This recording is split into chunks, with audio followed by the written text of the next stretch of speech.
I want to tell you about the universe. What it is, how it came to be, what its building blocks are. I want to tell you how the future creates the past, which then creates the future. But first, I want to tell you about crystals. You might be surprised to know that a crystal isn't an expensive piece of glass or a chandelier in some fancy dining room. The word crystal simply means a pattern that is periodic. Look at this checkerboard pattern. See how it continues to spread out infinitely in each direction? That means it's a periodic pattern. So that's a two-dimensional crystal. This is another two-dimensional crystal. And this is another. You can also have three-dimensional crystals.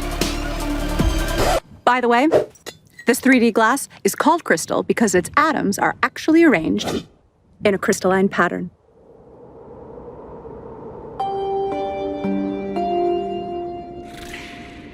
So, see how I'm projecting this three-dimensional crystal to a two-dimensional image on the sand? See how the 2D projection looks distorted because of the angle of the projection? That 2D image also has a pattern, but it isn't periodic. So, it's not a crystal. But there's a deep connection between the 2D object on the sand and the 3D mother crystal. This distorted 2D pattern is called a quasicrystal. A quasicrystal in a certain dimension, in this case 2D, is a projection of a crystal in a higher dimension, in this case 3D. A group of physicists in Los Angeles is working on a new physics theory where a particular 8D crystal, yep, that's right, an 8-dimensional crystal, is projected to 4D at a very particular angle, which forms a 4D quasicrystal. And from this 4D quasicrystal, they derive a 3D quasicrystal, which they believe is the fundamental substructure of all of reality. This 3D quasicrystal has a fundamental building block, a tetrahedron, which is a three-dimensional equilateral triangle. The size of each edge on this shape is the smallest possible length that can exist. This is called the Planck length. It's 10 to the 35 times smaller than a meter. So you know how your TV screen is broken down into building blocks called pixels? A pixel is the smallest possible indivisible unit of the 2D screen. So think of reality as your TV screen, but in 3D. And think of the tetrahedron as a 3D pixel, the smallest possible indivisible unit of reality. The tetrahedra in the quasicrystal combine with other tetrahedra, using complex mathematical rules, to fill up all of the space in the universe. Each tetrahedron only has a few specific states in which it can exist at any given moment. And because of the rules of how these pixels connect to each other, if one tetrahedron is in a certain state, this dictates the states of many other tetrahedra throughout all of space. But here's the weird thing. If a certain tetrahedron can be in any one of just a few possible states in a given moment, who or what chooses the state it should be in at any given moment? Well, for such a choice to be made, we need to scientifically, mathematically, and logically bring in a new element into physics. And that element is consciousness. If you're not a scientist, you might be surprised to learn that nobody actually knows the exact value of the speed of light. We have a close approximation, but not the exact value. The closest we can get to measuring it has to do with the precision of our machines. But no matter how precise our machines get, we will never be able to measure the exact speed of light without a theory that tells us what it is and why it is. And none of the current physics theories do that. Oh, look, Professor Einstein, you look so cute. So I look pretty here? Yes, yes. No, wait, that's my bad side. But if I go... Das ist gut. What if I stick up my tongue like this? Bah! Sehr gut. Oh. Our best physics theories, Einstein's theory of relativity and quantum mechanics, both use the speed of light as a starting point. In other words, they use an inexact measurement of the speed of light without explaining why it is, what it is, or why the universe even has a speed limit in the first place. We need a new theory. And such a theory is what the physicists and mathematicians of quantum gravity research in Los Angeles are working on. They call it emergence theory, and it will, really for the first time ever, provide an explanation for the speed of light and the other constants, such as Planck's constant and the fine structure constant. Basically, what is needed is a theory of everything, a theory that explains the very fundamental aspects of reality. String theory, which once held a lot of promise for possibly being a successful theory of everything, has not made any successful predictions. And regardless of predictions, the theory itself isn't actually a theory of everything. It's just not, because it can't explain the speed of light or the other constants. Quantum mechanics and general relativity, on the other hand, do make good predictions, but they don't explain the fundamental constants either. Professor Einstein, why does the speed of light have the exact value that it does? Well, to put it plainly, security! So what clues does nature offer us for what a theory of everything should look like? We've identified 7. Information, causality loops, non-determinism, consciousness, pixelation, E8 crystal, and the golden ratio. A growing number of physicists are saying reality is made of information. What does that even mean? Well, information is meaning in the form of symbolism. A language or code provide this kind of information-conveying symbolism. A very different type of symbol is one that represents itself. Geometric symbols can do that. A cube can represent love, if we say it does, or it can represent, really with minimal subjectivity, itself. Could there be a language or code made out of geometry? What type of information would such a language express? Quantum physics theory and classical physics indicate that reality is made of information, and there is no evidence that reality is made of anything other than information. Many physicists agree with this, and many don't. But those that don't agree that reality is made of information have no explanation for what reality is, if it's not information. Gentlemen? Reality is made of information. Nope. Yes, it is made of information. No. Okay, so what is it made of if not information? Energy. Energy is information. That's stupid. Energy is the potential for a particle to change its position. Potential is information. Energy is information. Nope. It's information. Then what is it? Not information. Then what is it? Not information.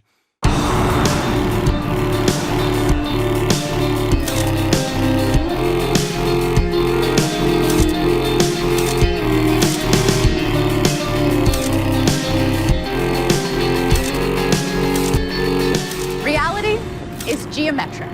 A geometric language in the form of geometric symbolism, the type of symbols that represent themselves, might explain how a geometric reality can be made of pure information. Information implies meaning, but what is meaning? Meaning is a comparison. That's what we do. But we do it so fast, we don't realize we're doing it. We look at something and we match it to something from our database. We say, that is a crosswalk. That is a building, not a crosswalk. That is a window, not a building. So meaning is the perception of something relative to something else. So therefore, meaning is subjective and requires choice. Can we get some dramatic music here? Because meaning is subjective, for it to even exist, it needs to be perceived or measured by some form of consciousness. Einstein showed how the past and the future exist simultaneously in one geometric object. So all time exists all the time. Let me say that again. All time exists all the time. I know that sounds kind of weird and unintuitive, but we have to kind of suspend our common sense.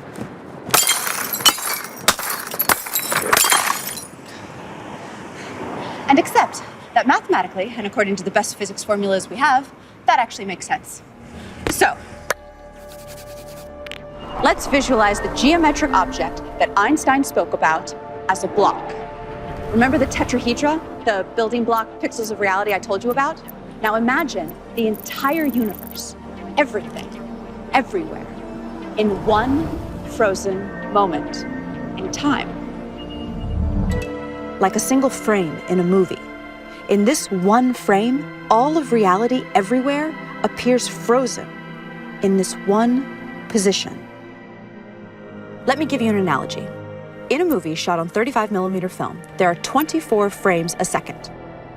There's no actual movement in a movie. There's just a sequence of frozen frames. Now remember how I told you about the Planck length of space, which is the smallest length possible? Well, there is also a Planck length of time, and it is much shorter than 24 frames a second. In fact, it's 10 to the 44 times shorter than a second. Okay, so back to our frozen frame of reality. The entire universe in one frozen moment, one frame. But instead of a frame in a movie, it's a frame in all of reality. Now, imagine the next frame. Each frame is different from the previous one, just like in a movie.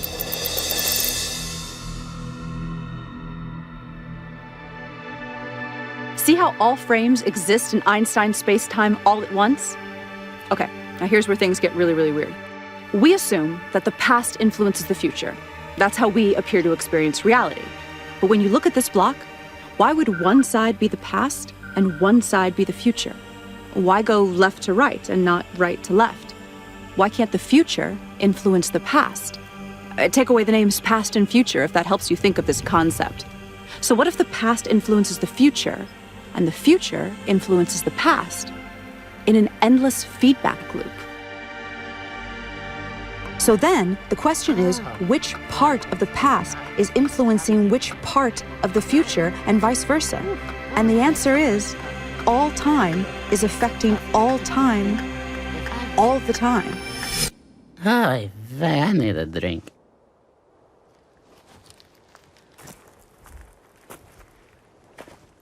Is this even possible? Can me 20 years from now influence me now, just as I influence her?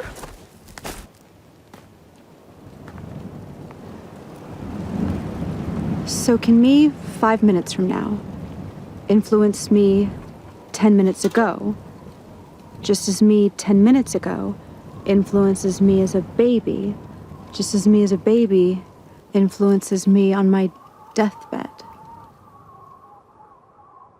This is too weird to even grasp. But everything we know says this is the way it is.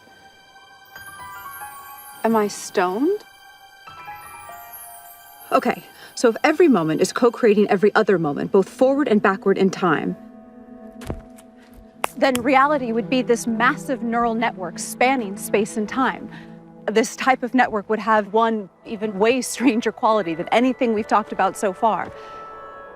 It would be its own creator.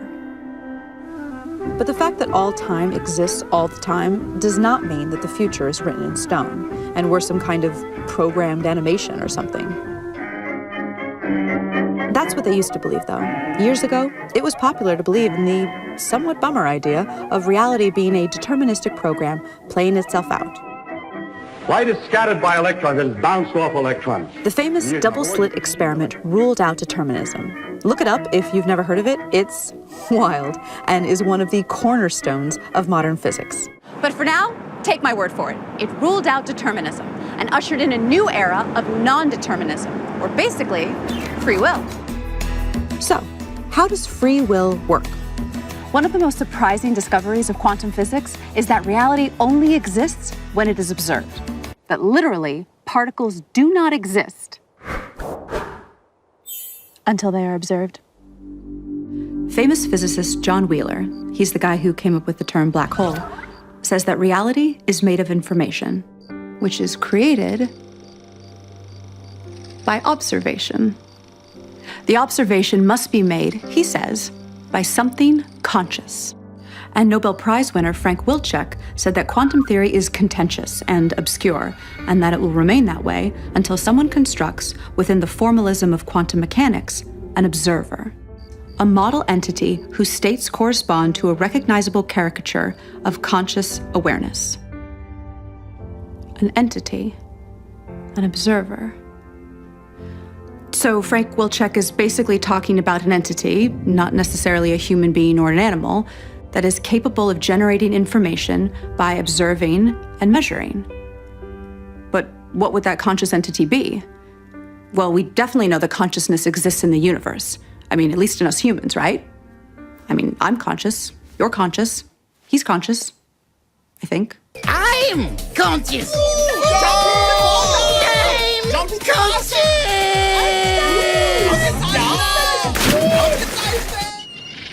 Consciousness relates deeply to physics in ways not yet fully understood. In fact, consciousness is kind of like one of the least understood things in all of science. Nobody knows exactly what it is. Weird, right? So if reality is pure information, if everything, energy, matter, thought, if it's all information, then it becomes clear that reality deeply ties into consciousness in some way, as if the fundamental stuff of reality is somehow consciousness. Did consciousness and information somehow emerge in a causality feedback loop? German physicist Werner Heisenberg developed the first equations of quantum mechanics using a type of math called matrix theory. He deduced that space and time were pixelated into indivisible three-dimensional Planck length units, just like the two-dimensional pixels on your computer screen. It's good to be made of pixels. The mathematics indicated this. Mathematics. I love mathematics. Your pizza, Professor. And pizza. Oh, I love pizza. Especially pixelated pizza. And interestingly, there was no solid experimental evidence for smooth, in other words, not pixelated, space-time. Pizza. Not pixelated. Not pixelated. Pixelated. We are not pixelated. Not pixelated. Yes, you are, morons. Your mother is pixelated. This is smooth. There is no evidence of that. And the mathematics show it is pixelated, so it must be pixelated. Oh, that's interesting. Bullshit. It must be pixelated. Bullshit, bullshit, bullshit, bullshit. On the other hand, most scientists agree that a length can be no shorter than the Planck length, which suggests reality is pixelated. There is no length shorter than the Planck length. That means reality is pixelated. I'm not pixelated. I'm not. Dude, you're kind of being a little like one of those people who deny evolution because they can't handle the fact their ancestors were monkeys. Are you a monkey? Huh? Are you a little monkey? We believe that until a quantum gravity theory of pixelated spacetime is discovered, the issue will remain confusing for everyone. What type of geometric code would describe a pixelated reality? 80 years of smashing particles together in particle accelerators, such as the famous Large Hadron Collider in Geneva, have given us a strange clue that all the fundamental particles and forces convert into one another. Like they literally transform from one to the other, according to a process called gauge symmetry transformation. And all of these conversions correspond to a shape. And not just any shape, an 8-dimensional shape. Now this shape forms a crystal. Now remember, crystals are periodic patterns of a certain shape. Like that checkerboard is a 2D crystal made up of squares. So this crystal is of a particular 8-dimensional shape. And this crystal is known as the E8 lattice.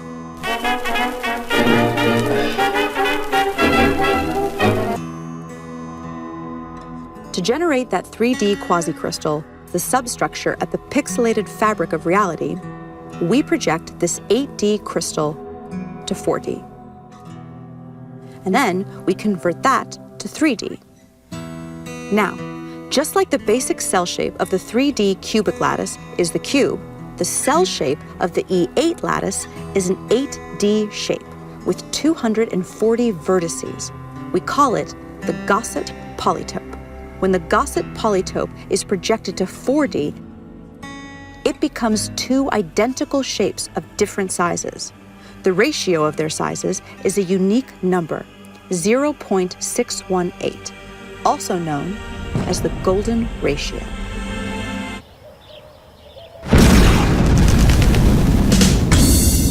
The golden ratio may be the fundamental constant of nature. It is a ratio that is fundamental to circumscribed equilateral triangles, and it's weirdly ubiquitous in the universe, appearing everywhere from the quantum to celestial scales. Ever so interestingly, it appears in black holes. I don't want to fly into a black hole! I wish I never realized your existence!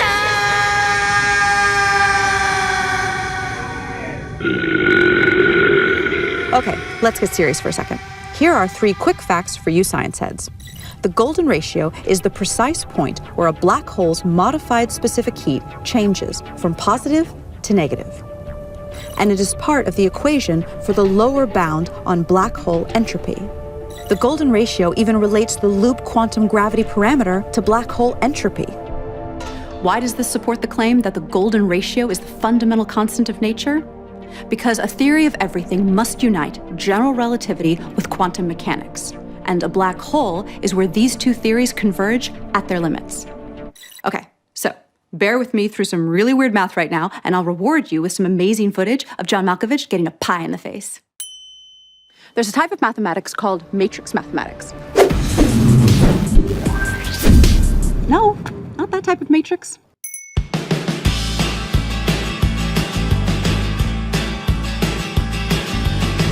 Matrix math is the type of math that quantum physics uses in its formulas. Without getting too technical, this is an example of a matrix. A matrix is just a group of numbers that are arranged in columns and rows. And there's a certain amount of combinations for these numbers inside the matrix. Like if a matrix has 4 numbers inside it, there are 24 different possible combinations for those 4 numbers. Quantum mechanics uses matrices that are binary, so they only contain various combinations of 2 numbers. Each of these combinations of numbers has a value. It's called an eigenvalue. Some eigenvalues are called trivial. These are values like 1, 2, and 0. And some are called non-trivial. And those are all sorts of more complex-looking numbers. So, here's the interesting part. What's that interesting part? Oh, yes, here. The highest probability non-trivial eigenvalues that show up in binary matrices are, ready for this, the golden ratio and -1 over the golden ratio. So we now see a deep link between black holes and quantum mechanics because the golden ratio appears deeply in both black hole physics and in quantum mechanics. Okay. Good job bearing with me. So, here's your reward. John Malkovich getting a pie in the face. No, I don't want, no. But I'm not John Malkovich. Pie! The golden ratio appears to startling accuracies in many other ways throughout the universe in scales both large and small. It is so prevalent that its existence simply cannot be looked at as coincidental. In the past, the appearance of this ratio has usually been ignored by scientists because they had no way to explain it. So interest in it was considered the stuff of amateur scientists. But now, for the first time, a rigorous quantum gravity theory is being developed, which predicts the golden ratio's existence, literally, everywhere. So what would a theory of everything look like that answers these 7 clues we just presented? Information, causality loops, non-determinism, consciousness, pixelation, E8 crystal, and the golden ratio. So we think reality is a mosaic-like code or language at the smallest scale of reality possible, which is called the Planck length. Particle accelerator data tells us that all particles and forces relate to one another according to a higher dimensional crystal called the E8 lattice. But reality appears to be 3D. So we project a slice of this E8 crystal down to 3D, which produces a quasi-crystal code or language. And that allows these geometric symbols to build up to the ordinary world of particles and forces that we see around us. Now, this geometric language has rules, but it also has syntactical freedom like any language. And that requires some notion of a chooser to choose the free steps in the language. Now, the notion of randomness doesn't work so well when it comes to codes because meaning starts to break down. Besides, there's no decent experimental evidence for randomness in nature in the first place. A universal collective consciousness is one answer, but that sounds new age and religious. Now, nowadays, a good number of physicists discuss the idea that our whole universe is actually a code-based simulation in some fantastically powerful quantum computer in another universe. Now, if true, then by the same logic, that other universe where the computer running the simulation of our universe is would also supposedly be a simulation in another universe. So the idea is a little shaky, but it's being discussed seriously by a lot of credible people. But it turns out that a universal collective-like consciousness of some sort may be physically inevitable. Now, we don't need to anthropomorphize this idea or make it religious or spiritual. To follow why, let us start with the idea of the collective behavior of cells in your body, each a single-celled microbe living its life. A long time ago, only this sort of cellular life form existed here on Earth. These little guys were not too smart, but they did choose what direction to swim and could chase nutrients, reproduce, and run from dangerous things. They made choices with their very simple systems of environmental awareness and desire to survive. Then they self-organized into colonies that were smarter as a group and had more environmental awareness than the individuals. Eventually, animals such as humans emerged. Sophisticated forms of awareness and consciousness now float on an ocean of 37 trillion living cells, self-organized as a human being. It is specifically the laws of physics that caused electrons and quarks to self-organize into 81 stable atoms, and from there, into human consciousness. And physics places no upper limit on the amount of energy and matter that can self-organize into conscious systems. Physics allows the possibility of all the energy in the universe to eventually convert into a single conscious system that is itself a network of other conscious systems, a massive, technologically based collective consciousness. Given enough time, anything that can happen will eventually happen. By this axiom, this system of universal consciousness has already emerged somewhere in the frames of space-time ahead of us. Because it is possible, it is inevitable. In fact, according to the evidence of retrocausality time loops, that inevitable future is co-creating us right now, just as we are co-creating it. When humanity discovers the theory of everything, it will usher in a new age of prosperity. For example, clean, cheap energy, leading to the eventual elimination of poverty. As a nonprofit, Quantum Gravity Research relies on crowdfunding to support our scientific progress. Even a $5 donation is meaningful and moves this mission forward. To participate in the adventure, visit quantumgravityresearch.org and click on Support Our Work. Visit quantumgravityresearch.org to get more information.